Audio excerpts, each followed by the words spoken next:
আজকের করলাম আলু পটলের তরকারি মাছের ডিম দিয়ে।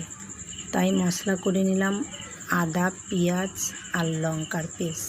তারপরে আলু পটলগুলো ধুয়ে ভালো করে কড়ায় তেল দিয়ে পটলটা লাল করে ভেজে তুলে নিলাম। তারপরে আলুটা ভেজে তুলে নিলাম। তারপরে আবার কড়ায় তেল দিয়ে মাছের ডিমটাও ভেজে তুলে নিলাম। নেওয়ার পরে আবার কড়ায় তেল দিয়ে জিরা আর তেজপাতা ফোড়ন দিলাম। তারপরে পেঁয়াজটা দিয়ে লাল করে লাল হওয়ার পরে মশলা দিলাম লঙ্কা, আদা, জিরা আর টমেটো দিয়ে ভালো করে কষিয়ে আলু পটল ডিমগুলো দিয়ে ভালো করে কষিয়ে একটু শুকনো লঙ্কার গুঁড়ো দিয়ে নাড়াচাড়া করে জল ঢেলে দিলাম। তারপরে চাপা দিয়ে দিলাম। হয়ে গেল রেডি।